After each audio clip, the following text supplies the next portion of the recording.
All right. Hi, everyone. Pleasure to be with you all this afternoon. Welcome back to the sixth annual Water Finance Conference. Andrew Farr here, editor of Water Finance and Management Journal. We are the producers and organizers of the annual Water Finance Conference. I hope all of you have had a chance to attend some of our earlier sessions. This is going to be our fourth and final session for the conference this year. I really hope you've been able to get something out of it. We've had some great discussions so far on a number of topics. I'm going to again keep the introductions brief. I want to go ahead and just acknowledge for the final time our main event sponsors this year, the National Association of Clean Water Agencies and Scenario. It's been great to have their support as well as our other sponsors this year. It's always really fun putting this event together and definitely reaching a unique audience and talking about exclusively finance issues for the duration of the conference. So today's session is going to follow the same format that we've been having. We're going to have about a 25-minute, half-hour kickoff presentation here to set the table on our main topic. And then for our remaining 90 minutes, we're going to have a panel discussion. First off, I want to just reiterate that for everyone on with us, you are supposed to, for this first half-hour time block, you are supposed to be seeing PowerPoint slides as well as video feed of our presenters. If you cannot see either of those, you might have to minimize that green window on the left-hand side of your screen. And then once you see the PowerPoint slides, you can also maximize that window full screen if you need to see those a little better. We'll put some information in the chat box for you just in case you have trouble with that. And of course, if you have any questions, just feel free to add something to the chat and we'll get you squared away. Also, submitting questions. I'd encourage everyone who has any questions to submit some questions in the questions box throughout, whether it's for our first presenter here or during our panel discussion. I'll be monitoring questions as they come in, and I'll try and throw some good questions at our presenters and panelists here throughout if we get some good ones in.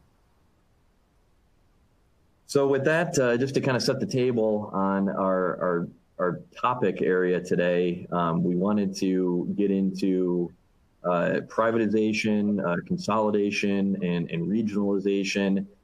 These are always some issues that come up in the realm of water finance when we're talking to our program committee every year.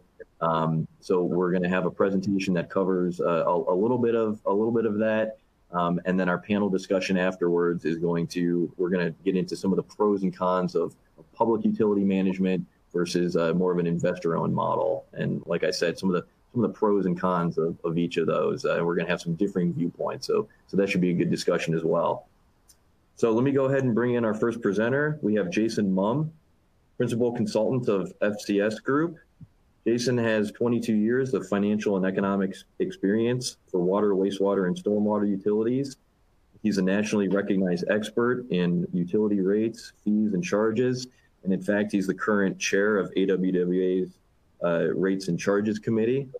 He also specializes in the areas of affordability for water and sewer services, particularly in consent decree situations. And he also has expertise in regionalization of utility infrastructure, which is, like I mentioned, regionalization, consolidation. We wanted to kind of set the table on some of those areas. So we asked Jason to cover that, some of that for us today. So Jason, whenever you're ready, it's all you. Okay, well, thank you for that nice introduction. I want to welcome everybody to this session on consolidation, regionalization, privatization, and the question of cost benefit. As Andrew mentioned, my name is Jason Mumm. I'm a principal consultant with FCS Group. What is FCS Group? We are a privately owned independent company of 31 years in existence. We specialize in economic, financial, and management consulting for local government utilities. And that's where I currently reside. little typo from before. It's actually 24 years now as I keep getting older in management consulting. And, real briefly, I've spent a good part of my career working on project regionalizations and also utility level consolidation and regionalization. And that's really what I'm going to be speaking to today is regionalization and consolidation, mostly from the vantage point of government-owned local government utilities, and a lot less from the private side of the house because I simply don't have as much expertise there, and I didn't want to bring that here today. I'll mention privatization a couple of times during this short presentation. Oh, and this is how I look most of the time in 2020. I think all of you can relate to that. I did win an award recently for the most fantastic mask of anybody in our firm. So the topic of regionalization, consolidation, and even privatization comes up quite a bit everywhere in the country at different times, and for different reasons. But if you were to take a look at what all those reasons are, in my view at least, they kind of fall into three main categories of areas of interest. You have the financial and economic considerations, you have what I'll call technical considerations, and then you've got considerations that fall along the avenue of governance of a utility. Within those categories, we see just to list a few examples of what raises the greatest amount of interest. From the financial and economic side, improved scale of the utility is a goal or something that presents itself as an opportunity. Lowering the cost of capital is another, to the extent you can make yourself bigger, maybe enhance your credit rating, and therefore get better rates from lenders, and reducing the input costs, or put another way, efficiencies, cost efficiencies. On the technical side, a lot of times there is a desire for things like system redundancy, and that kind of falls along the lines of a really important question that occurs in any of these events, and that's levels of service.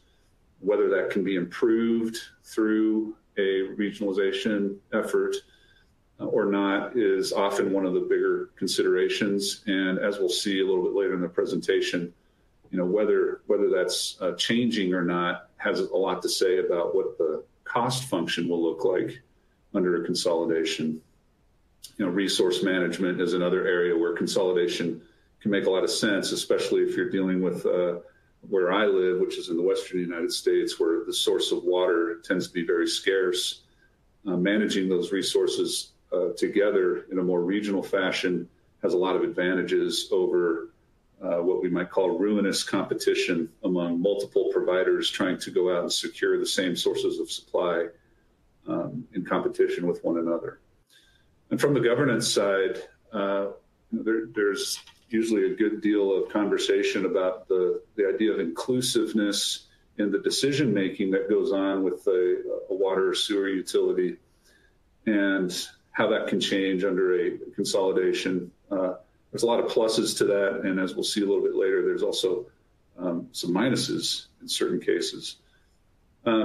Having a bigger utility tends to lend yourself to a bigger voice, and that can help with respect to things like regulatory affairs, among other things.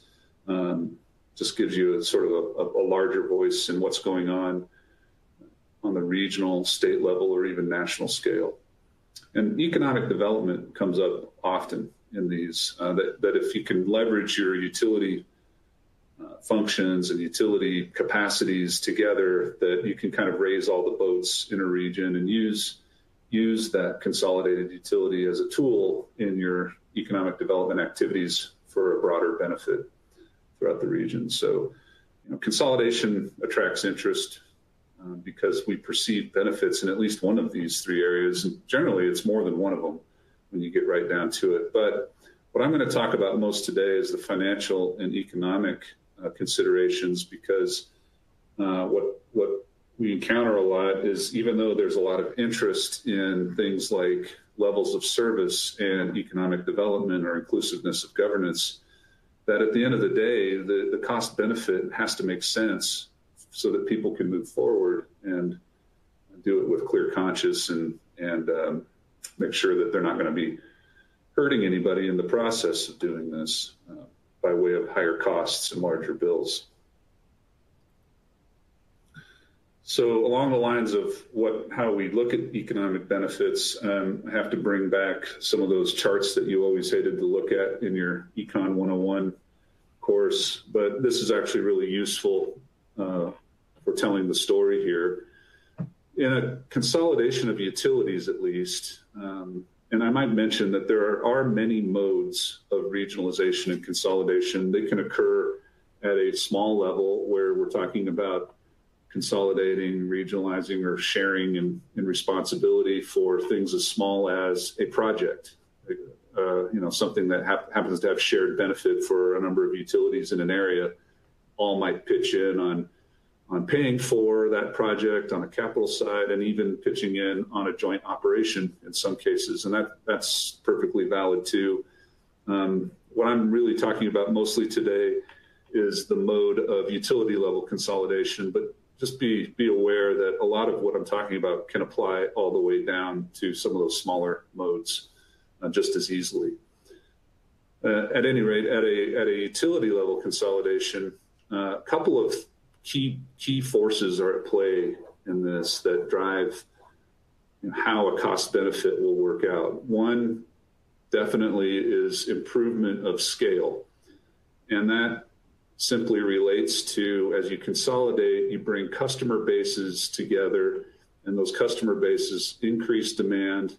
To the extent that you have existing capacity, then that demand will cause you to go down the cost curve, in this case where we see it going from P1 to P2. So that dark line that you see on the chart is basically what our current cost function is without any other considerations. And if we just simply increased utilization on that cost, just by a function of all the mathematics involved, you're going to end up with a lower average cost per unit. All else being equal, that can translate into lower rates for the service that's being provided. On the other hand, the other major force at play, and one that a lot of folks who think about regionalization and consolidation like to gravitate toward, is this notion of efficiencies. The efficiencies occur when we can basically do what we need to do for lower cost inputs, whether that's capital costs or operating costs. But what that does in this diagram, at least, is it shifts that average cost that we had on the dark line down towards the second line, the dotted line. And you would go then from potentially that P2, that cost price point there, to P3.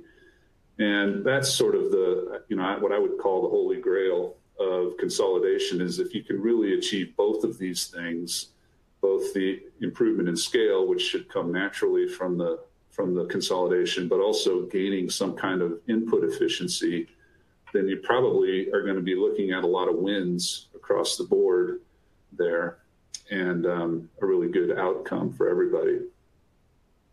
So that's where the benefits come from in all of this, if they exist. And what we'll talk about in the next couple of slides is a little bit more detail on both of these two forces. So when we talk about improving scale in a really simple model, if we had a given capacity, which is represented by that cylinder that you see there, we would have a total cost that goes with it. So imagine a utility enterprise with all of its pipes and treatment facilities and everything else as being a given total capacity. And if our current level of demand on that with our, say, our own customers is at D1 there, that dark blue shaded area, and we simply add more customers to it, and we don't have to do anything else with the capacity that we have, then we're gaining that economy of scale in all of that. And that would result in the reduction in average cost that I identified earlier. And that, important assumption there is that the total costs themselves don't change in all of that. But change is the key. And so what we need to look at is what kind of changes do we expect to see in a regionalization or a consolidation, and these can become quite complicated. So what really happens in consolidation and how scale ends up actually working is if we're going to combine the assets and the capacities of more than one entity, then we need to know that we're not going to have a stationary point. We're not going to have one cost function or one capacity. We're going to add one to the other. And then we have to see whether or not we still have a benefit from all of it. So in this example here, we know that if we simply consolidated two utilities and weren't concerned about the capacity, we would have the blue and the gray shaded area as our demand. We would have an unused capacity from, say, partner number A in this, but we're also going to add that dotted area at the top that is the unused capacity from our other partners in the regionalization. So the more of those we have, the more capacity that we're really adding into the equation here. And in theory, and not in theory, but in actual practice, you're going to be adding some cost that comes with that. So we have to take that into consideration as well. So this ought to make sense to everybody. If you, for example, if you just had two treatment plants and they're both serving two different customer groups, if you then combine the two, now you got two treatment plants serving one larger customer group. What's going on with all of that capacity there, and what's going on with the cost inputs for each of them? Do those really change when you go from situate the status quo into a consolidated environment? The key to consolidation is trying to figure out where can we find those efficiencies, and we'll get to that in a minute. So back on the topic of, we add capacity and we add costs, coming right out of the gate on a consolidation without any realization of efficiencies right out of the gate, at least, we know that that average cost curve isn't necessarily going to come down as we would like it to if we were able to realize real efficiencies from this consolidation, but it very more likely will show as an increase to the total costs. Again, we're adding one to the other, so we're going to be adding costs. So the question is, are we going to be still achieving a better economy of scale, even though we're adding the costs? And the way to figure that out has to be where we're at right now with respect to an average cost. So if we're at D0 on this chart and we're at P0, and we go to the dotted line, then it's probably a little hard to see on the chart because I'm not a very good artist, but that actually represents a decrease still in the average cost and still probably a benefit, even though we're increasing total cost and we're still being able to produce at a lower total average cost than we were before. That's still looking like a win. But if we're at D1 and P1 on this chart and we go to that next level over there at P2, we can see that represents most likely an uptick in the average cost. And that's the situation that a lot of utilities end up finding themselves in when they really start digging into what regionalization and consolidation will do for them. And I'll say this, that trying to change that situation is really the real challenge in these consolidations, is trying to get to not just changing the level of demand and trying to get that improvement in economies of scale, but then trying to find the efficiencies that exist so that we can not stay on that top curve, that dotted line we have here, but move towards a lower one like we had in the first chart that shows us gaining efficiencies rather than losing them. So with that in mind, what are those efficiencies and where should we be looking to find them? Well, if you break down the costs of a utility, you're going to have two big buckets that they fall into. One is the operating costs, or what I've called here the operating inputs. Those are some of the usual suspects that you've probably seen a lot of times before. Certainly, it's your labor, it's your workforce, it's the materials and supplies that go into making everyday operations work. It's the services that you contract for. It's everything that you would see in a normal operating budget that fits into that bucket. On the other side, we've got capital inputs, and this is going to be the cost of maintaining, improving, expanding, et cetera, the facilities that exist, and how much it costs you to bring that capital to sustain the level of investment in those things.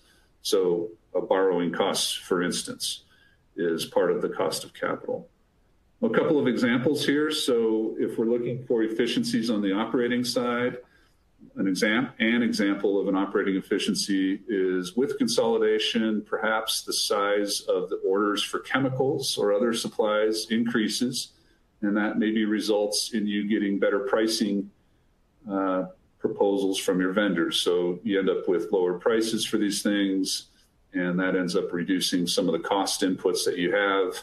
That's a really simple example, and I'm going to get to some of the other ones on the next slide. An example of a capital efficiency is with consolidation, the capital improvement plan might be reduced because now we're sharing capacities and we don't have to duplicate that in the future. Some of those capacity-related projects just simply come right out of the capital improvement plan, and that reduces the expected future cost for the region. Let's talk a little bit about operating efficiencies because, you know, materials, supplies, and services are one thing, and there probably are some efficiencies to be found there. But, you know, from my experience, those are not enough usually to move the needle on a consolidation. And in fact, the operating efficiencies themselves, it's difficult to find the right mix there that's really going to move the needle because utilities are among the most capital intensive industries anywhere in the world. And so it's the capital costs that tend to dominate. However, since we're talking about operating efficiencies, one of the areas that most of the utilities are looking for in terms of gaining efficiencies is the elimination of redundant functions, usually in the labor force. And so if you were to just sort of look at that in a Venn diagram situation, you know, if you're bringing 3 partners into a regionalization, you probably have a reasonable amount of duplicated efforts when you do that. A lot of that tends to come from the management and administration side. So not as much at the operational, say the field level of labor. So the folks who have to man the treatment facilities and keep the transmission and distribution system up and working and all of that. There is some overlap there, but that tends to not be the area that's highest in terms of overlap. It tends to be highest at the management and administrative level. That makes sense. I mean, how many accounting departments are you going to need in this regional organization once it's formed? How many CEOs are you going to need? These areas would be totally duplicated. And, you know, from the local government perspective, even though one of the objectives is that we want to get these efficiencies and apply them, once it comes down to brass tacks of, hey, here's, you know, a number of folks in the workforce who are completely duplicated in all of this, you know, some of them, they've got to either be reassigned or let go. That is not a palatable outcome that I've found from many of the local governments that I ended up working with. So this is the area where operating efficiencies tend to occur. It's not only in labor costs, but that is a major input for the operations of a utility, as probably most of you know. And so that's one that I've decided to focus on for this slide. The bigger place where efficiencies can play out is in the capital side. And, you know, just a sort of little graphical example of all of this is this gives us 2 partners, A and B. A is sitting here with, you know, partially used capacity. That's what this diagram is meant to show, the cylinder being their capacity and the shaded area being the part that they're using. And if we were going to consolidate partner B into essentially partner A, and we kind of go over there to the right-hand side. Oh, I just got a little warning here. Then we would see the we would see that graph over there. What happens in this case here that I'm showing is that there is a planned expansion for partner B. And in the consolidation, we can completely serve partner B's expansion needs within the capacity that we already own. And so that planned CIP project to expand facilities can go away altogether with the savings that goes with it. So for partner B, at least, that would represent a benefit. So how do you estimate these cost benefit scenarios? Well, all of the things that I've talked about on a conceptual level make a lot of sense. When you get down to the brass tacks, you really have to start with each one of the partners under a status quo kind of approach. In other words, how are you going to be able to operate this utility, not just tomorrow, but in the long run? And what are the cost inputs going to look like? And essentially extend out a forecast of that over time. And then you have to do that under a regionalized basis. And you've got to make sure that as you're doing that, that you're trying to identify, yes, what are the changes in demand? What are the capacity needs? What does the capital improvement plan look like under all of these scenarios? And the difference between them will constitute whether or not you have a net benefit or a net cost involved. This is an example of a slide that I presented in an actual situation in the Midwest where I was working on consolidating 14 utilities together. And the numbers that you see on the slide are present values of 40 years. So we ran that projection out for 40 years. We did what I just said on the previous slide. What we found was there was $543 million in benefits, but those were consolidated amongst 4 of the entities involved. And about $217 million was net cost that was spread out among 10 member utilities. So those 10 utilities actually experienced a uptick in things. But what we ended up doing in this situation, and we're continuing to work on this, is how do we remedy this situation? And it really comes down to how do we spread that out? How do we basically share some of the benefits that we had consolidated amongst these 4 utilities, amongst these 10, to make that more of a win-win situation? So wrapping things up here, it's simple, right? These are some of the most challenging and complex engagements that I've done in my career. And I think most of the people who work in my field would probably agree that that's the case. The short term, a couple things to keep in mind. The short term matters a lot in these consolidation attempts, and that's challenging because a lot of the efficiencies that I talked about, especially the capital efficiencies, those play out over a long time frame, long run efficiencies rather than short run. But if you're unable to show those quick wins in the short run, a lot of times politically this doesn't pencil out, and that's too bad because the long run really should be the focus. That being, kind of along those same lines, the decision to consolidate from this local government perspective, at least, is very much a political decision. So presenting the business case is one thing, and then getting everybody on board is another. And that is going to really trigger some of the players' a sense of autonomy and everything. So to the extent that we have been running things on our own as a utility for probably forever, the consolidation really can challenge that. And most likely what happens is you have to give up some of the governance that you have.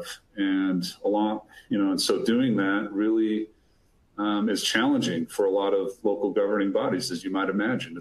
They feel like they're giving up something that they don't necessarily have to, despite what the business case might say. And that brings me to the last point, is that there really is an economic value related to governance. If you study valuation economics very much, what you'll find is a term in there called control premium, or discount for lack of control, looking from the other side of the coin. And that really is what's at play in this decision on consolidation from a political standpoint. Is if I'm going to have to give up control? What do I get in exchange for that? And, when you're dealing in that public sector, that can be a difficult conversation to have, because anytime you're dealing with a premium of any kind, you're talking about higher costs. And so, sometimes that doesn't play out very well in the discussion. So my time has ended. I wanted to thank everybody for being part of the session again today. If you have some questions, you can kind of get my phone number and email there, and I'd be happy to talk to you more about this. This is obviously an area that has a lot of depth and a lot of complexity involved. I didn't really get into a lot of that today because in 30 minutes I can't do it justice. But hopefully what you got was at least an overview of what some of the key concepts are. If you're going to participate in the next panel discussion, maybe this will prepare you to ask some really hard questions of our panelists, and I'll be on the panel as well. So that should wrap things up today. I'll turn it back to our organizers here to wrap things up and get us moving on to the panel. Yeah, great, Jason. Great presentation. Maybe just a question or two for you, just to sum up a couple of points before we move on to the panel. You talked a lot about scale, and that's a big part of this, and essentially improving your average costs at the end of the day. You mentioned kind of a project there at the end, but are there any kind of specific examples that you could mention for us? Utilities that have achieved this to a large extent. Well, the example that I gave you from the Midwest was a situation where consolidating all these utilities that actually does result in a lower average cost for everyone in the region. The reason why there's a net cost associated with 10 of them has to do with where everyone's starting from. And one of the things that you have to keep in mind in a consolidation, the more you have, the more this is an issue, is that everyone's starting from a different point financially. And really importantly, they're starting from a different point in terms of level of service. So, when you regionalize, especially if you're regionalizing a very large utility with one that's very small, what you're going to see is that the level of service that's being offered is now much greater than what it was before. But nobody at that smaller entity was ever paying for that before. And so when you start making that comparison, it looks like we're going to be increasing our costs. And, from a very practical perspective, a customer at the end of the day maybe ends up paying more than they were before, but they may be paying more, but they're actually getting more in exchange. And sometimes that message is really hard to make because for them, it's just turning on the faucet. That's their level of service. They don't see things like redundancy. They don't see things like improved governance. They don't see things like better water quality or the ability to respond to emergencies or the things that come with these regionalizations. That level of service question is so key to it, and it's such a big part of the message. But as most people know who deal in local utilities, it's very hard to distill those messages all the way down to a customer and actually get them to care about those things. So that's where the politicians really are stuck in a place where they know the business case looks good, but at the end of the day, this actually might cost more for a customer, and that's a very hard place to be. Yeah, like you said, I mean, the decision to actually consolidate is very political. I mean, are you seeing, because this project you mentioned, I mean, 14 different utilities in the mix, that seems like a lot. Is when you deal with these kinds of utilities wanting to consolidate, does it completely vary, or are you seeing it, being 2 or 3 or 14, or, I mean, does it totally vary by, how many are in the mix with one of these projects? 14 was an epic number. Yeah. That was a very challenging assignment. So some of the other ones that I've worked on are actually kind of a different mode of consolidation in some cases. So we're dealing with a regional project consolidation, or regionalization at least, where you can achieve some of these economies and some of these efficiencies much, I think, easier when you're talking about a reduced mode like that. And the things that I've been talking about make a lot more sense at a small level, which is why you see a lot more of it. I mean, frankly, project cost sharing makes tons of sense to anybody right off the bat. And so it happens quite a bit. That's good. So the other mode where you're talking about actual consolidation, I'd say more often than not, that's including a much smaller number of utilities, maybe 2, maybe 3. Okay. Yeah, well, that's really interesting. And if anybody has any questions on that, we can certainly, tackle that in the panel discussion. So with that, thanks again, Jason. Great presentation. Great way to kick things off. And let's go ahead and sign off and sign back in on our panel discussion and move into that. So with that, everyone, we'll see you in just a minute.